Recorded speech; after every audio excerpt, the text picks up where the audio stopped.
Okay, so first of all, I'll go to Insert and insert a scatter chart. Then I'll right-click on this chart and go to Select Data, and then add in a new series. And this will be the series name. And then these values here will be the X values. And these will be the Y values. And OK, and then OK again. Then I will add in a trend line. And then I'll double click on the trend line and tick the box for display equation on chart. Now I'm going to do some quick formatting to this chart.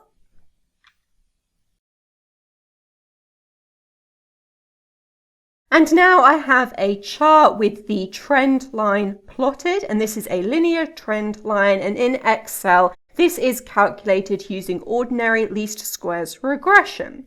And this assumes that there's no uncertainty in the X values, and all of the uncertainty is in the Y values.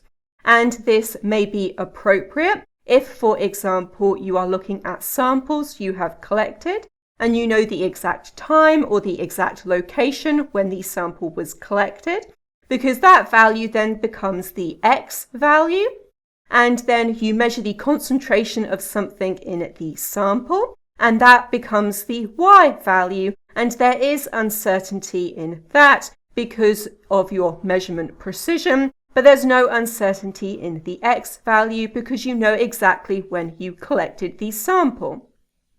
And so this trend line here tries to minimize the total amount of distance between the data point and the trend line in the vertical direction, so on the y-axis. However, it doesn't take into account the horizontal distance, so the distance between the data point and the trend line for the x-axis.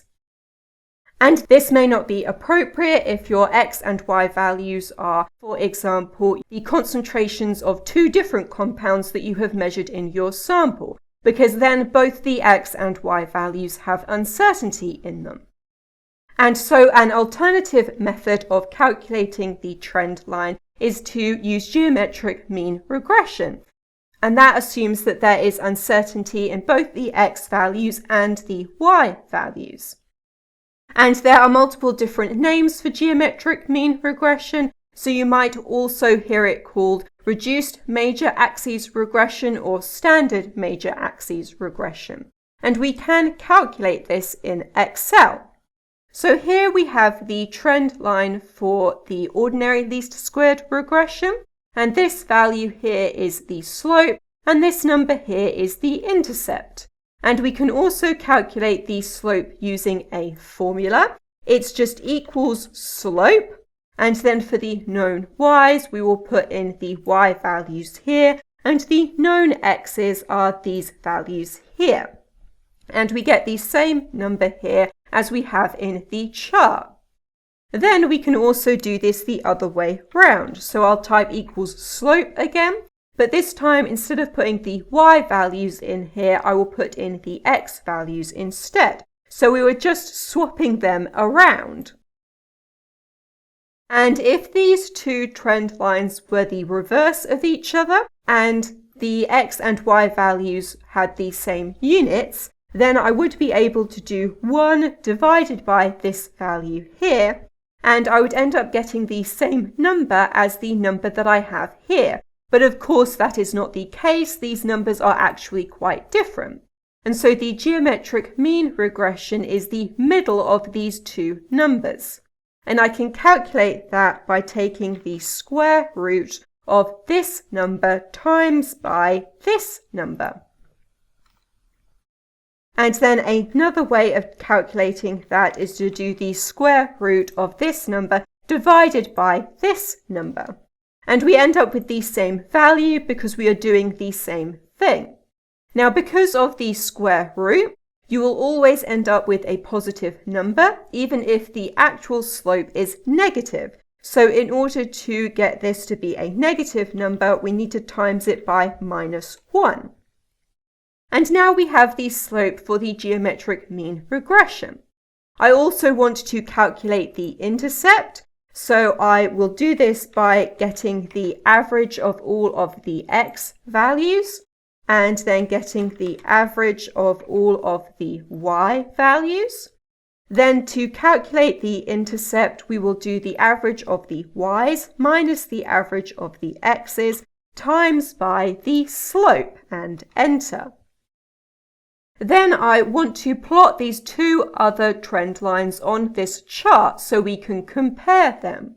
In order to do that, I also need to calculate the intercept for this slope here.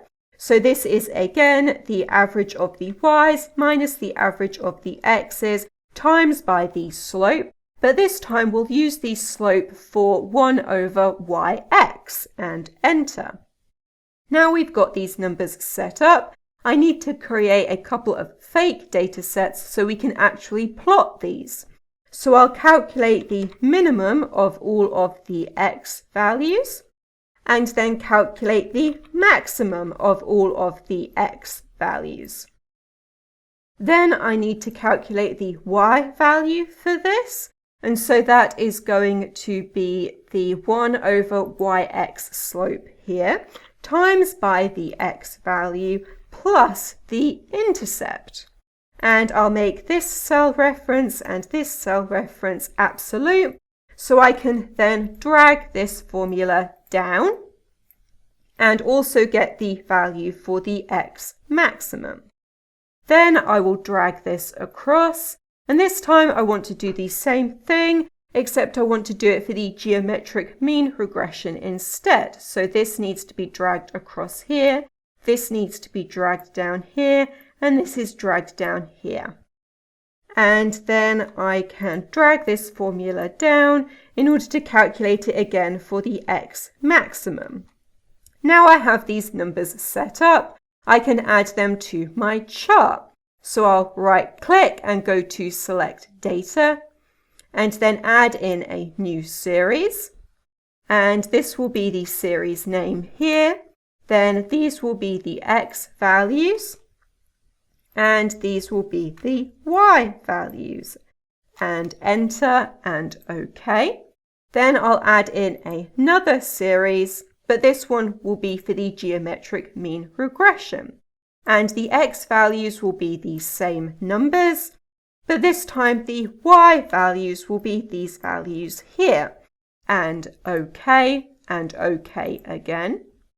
Then I will double click on this and I will change some of the formatting. So I want to change the orange dots here so we have a line and their line's going to be orange and it's going to be thinner and I'm adding dots to it. And then I will remove the markers and I'll do the same thing for the green dots. So I'll remove the markers and I'll give it a solid line. I'll make this one green. I'll decrease the width and make it dotted. And now we have our 3 different trend lines in this chart. So the blue one is the default one used in Excel, and this is ordinary least squares regression, and it assumes there's no uncertainty in the x values, but there is uncertainty in the y values. Then we have the orange line here, and this is the reverse of that. So it's still ordinary least squares regression, but this time the x and y values have been swapped round. So now it's assuming all of the uncertainty is in the x values and there's no uncertainty in the y values. Then the green line is the geometric mean regression and it's the middle of these 2 other lines. And so it assumes that there's uncertainty in both the x values and the y values.